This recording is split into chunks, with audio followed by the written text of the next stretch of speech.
Hey, and welcome back to another episode of Off the Beaten Path. In today's installment, we're traveling to Green Bay, Wisconsin to visit the home teaching studio of Steve Seitz. Steve has been an educator in Northeast Wisconsin for well over 2 decades. Like many private lesson instructors, he's built his name teaching in music stores and schools, but nowadays he runs his teaching practice from his home. When it came time for me to put together my own home teaching space, I drew a ton of what I had learned from Steve, and I'm sure it'll be inspirational and helpful for plenty out there looking to do the same. Before we get too far into the video, I want to remind you that I'm creating new episodes in this series regularly, so make sure to subscribe to my channel to stay up to date on all of my future video releases. So without any further ado, let's take a look inside Drumistick Studio. Hey. Hey Steve, how you Greetings. doing? How you doing? I'm good. Great seeing you. Yeah, thanks for letting me come up here today and get a look behind the scenes at all you're doing here at your home studio. It's my pleasure, Mike. I'm glad you're here today. Welcome to Drumistick Studio. Yeah, so as people can probably see, we're at your front door right now. You are. And for people who don't really know you, can you give me a quick background of how you got started with music and then how you've grown into teaching and putting this studio together? I started in my teens. My background, I was very fortunate. I was able to do some touring for 12 years, Europe, the Caribbean, a lot of different places. Then the next stage was got off the road and I got hired by Tony Wagner, Tony's Drum Shop. There was a gentleman that was actually going out on the road. I was coming in and I took over his roster of students, and that's kind of how that started. Well, we're at your front door right now, but I know for your lesson students, you were telling me they do not come in through here. It's, Yes, it's a private entrance. Yes, exactly. So let me walk through a couple steps for you. If I have a brand new student, I want them to be very comfortable coming into a strange home here and not knowing me. Maybe they haven't met me yet. And so I will come out exactly what we're doing right now, and I will greet them. We'll talk for a couple minutes, make sure that they're comfortable. And then I'll direct them this way. When my normal students come, they'll just come through this utility door here and keep this open during business hours. They just follow this walkway right here. So I have an entrance that just goes down to the studio here. When you guys were buying this house, were you looking for some private entrance or? I was, yeah, because I knew at some point I was going to be doing this. This is a huge benefit for people teaching out of their home, because for a time I didn't have a private entrance, and so it's like every time a student's parent came over, I needed to make sure the house was clean. This is just a waiting area that we have now. Students will just enter here on their own. Parents are welcome to come in and also stay down here. I might be in the studio and they can just sit here, read a magazine, just relax a little bit. If you were spending a minute going up into the driveway and getting families out of their car and then bringing them down, it's like you're losing valuable time on the front and back end of every lesson. So it's really nice to, just from an efficiency standpoint, to let yourself in, be here, and when I finish this lesson, I'll come out and you can come in. Exactly, and with the weather in Wisconsin, it's cold out. We don't want people sitting out in the car, parents waiting for their students to come. So try to make it as comfortable as we can. I might invite them for a cup of coffee if they want, but yeah, hopefully it's comfortable for them. So this little waiting room, you've got seating for a few people, and then Yes. I see some percussion instruments and some pictures around, and I know you told me a lot of this stuff here, there's a story behind it. So I've been teaching for quite a while, and a lot of these students now have gone on with life, have families, careers, and a lot of them are still performing. And I've got a couple posters and a little artwork here that's a little special to me. If I can go just right here, this is from a concert that we did. It was a big band concert. This was a student of mine. He was here for 5 or 6 years. He went on to prestigious university, and now he is teaching an aviation program at that university. So he's a pilot. I have another student about my age. He gave me this gift, and this is a picture of Ringo Starr performing in Milwaukee. My student's friend actually took this picture and he gave me a print of this. So, Oh, wow. yeah. Could go on and on. I'm going to go one more though, okay? But I have a lot of students that have gone on to do some wonderful things with their music. I'm really proud. And like I said, the relationship that we have developed has been really great. Another one here is I have a student that did a world tour with a band called Owl City. And they did 38 major cities in the United States, and then they went to Japan for 3 weeks, and it was great, yeah. It's always special, one, when you find a student who decides to continue with music as a lifelong passion and career. But like you were showing with the other one who went into aviation professionally, it's really special when they just choose to make it a part of their life. Music can be forever. You know, yeah. It's not exactly like sports, but the gift of music can go forever. Yeah, I'm proof. Yeah, exactly.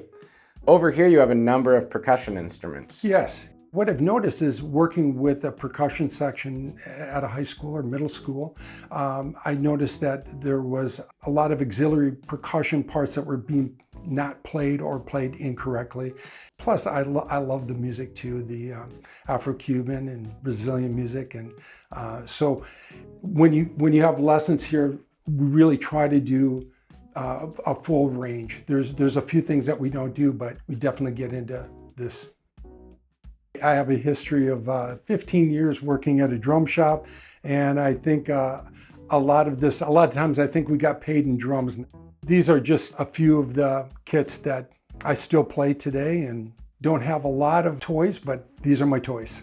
Well, and this also is beneficial too, because I know you said you've done some work with the local theaters in the area if they need to rent drums for touring shows that need backline. Yes. You have a variety of tools to hopefully set them up with something that'll make the drummer happy. And that's the name of the game, diversifying and how can you help? I've drum teched and I've done things at, yeah, exactly what you said, at some of the theaters. They can call, put on some fresh heads, I'll go out and set it up, pack it up at the end of the gig and bring it back. I know a lot of those riders with drummers touring too, they're always asking for the most ideal circumstance, but yes. They're usually flexible, you know, as long as they're not a Yamaha artist and you bring a head with a giant Pearl logo on the front. If you can kind of at least mask it, they'll be fine using something else for one night. Big no-no, yes. Yeah. I spent a lot of time down here. We've got the main studio here where we just were. That used to be a second studio for me, but it ended up being a storage area. I used to do things like snare technique, concert snare, drum line, some of the percussion stuff we would do in that studio. And then in this studio, we have 2 kits, a student and my kit. Behind me, we've got some practice pads, some mirrors. And so we just kind of transferred that into here. We'll do some of our snare drum work here. Each student kind of learns a little bit differently, and it's my job to try to figure out what's the best way to relay information to them. So some students just let me hear it. Their ears are they can hear music really well. Some students might be let me hear it, but I also want to see you play it. And then sometimes it's a matter of let me see it written in notation. And sometimes it's a combination of all of that, but it's how do you connect and make sure that they get the information. So really it's just about being flexible. Like you can walk over and grab their hands and kind of help them with the tactile element with technique or putting things in the right spot, or you can sit side by side and play simultaneously. I always find too that's like a lot of times a student maybe plays their best when they have the confidence of you playing along with them. That's exactly it. And I think when you enter that realm of improvisation and to be able to do trading back and forth, they can hear an idea and then they can try to copy that. It works really well. And one other thing I really appreciate about your setup here is both of these drum sets are very high quality kits. I've seen some side-by-side setups where the student gets the $300 kit with the ZBT cymbals, but both of these are very high quality instruments. It's an older kit, but it sounds great. It's a great sounding kit. And then over here, you've got a DW kit. Yes. I think this is their frequent flyer model, which is a little more compact for the gigging drummers, but it still sounds great, and that's why it makes sense to use down here, right? It does, yeah. Yeah, it works really well. You've done an amazing job of incorporating technology into what you do, which allows you to be efficient, but it also allows you to be flexible with days where people can't come to lessons because of snow and travel. So you're able to pivot and go online to platforms like Zoom or FaceTime and still continue lessons, but not at a low quality level of propping your phone up against a book and trying to get a decent angle. This is very well set up for the student to still learn. Yeah, thanks, Mike. I appreciate that. A lot of this is from the pandemic, and I knew within a few days, if I didn't do something fairly quick, that I was going to start losing students. I reached out to a good friend, Danny Lewick, and he most generously came over and helped me put this together. I've got a digital board here, an Allen and Heath. Danny basically put some scenes together, so it's so easy for me right now. All I do is plug it into my laptop. The laptop goes into 2 cameras here. So the student is now getting a high-end processed sound. I can share click tracks with them. I can share tracks with them. And they're getting it all. It sounds like high quality music, so it works really well. I can do different camera angles if I'm demonstrating. I've got one over here, and sometimes I'll have one here coming down. Okay. And so I can go in between even a couple cameras within that lesson there too. By just changing one scene in the digital board here again, everything gets into GarageBand for recording. When I'm practicing, obviously I might not be using all of this stuff, but I have to say that having this setup makes you want to come down here and play more. It sounds great, and so I'll spend more time down here practicing just because it sounds good, feels good. The 2 acoustic kits are not, they're not really muted. They're full tone, they're kind of wide open, so you get 2 kits going. It does get a little loud in here. We do use ear protection for the student and I, but the construction of the studio is basically what I did is I tried to build a room within the foundation of the house, so a freestanding room. That was the idea. It's not 100%, but there's air pockets in between a lot of the walls with the foundation. Up in the ceiling, there's insulation, 2 layers of sheetrock with a sound barrier in here, and this is the density of lead. Actually, more than lead. It's about 1/4 of an inch. It's about 1,500 pounds of this in the ceiling to stop the sound. Everything is rubber insulated, meaning that anything that was connected to the foundation was all rubber insulated, so the vibration would stop again. Full foam doors here.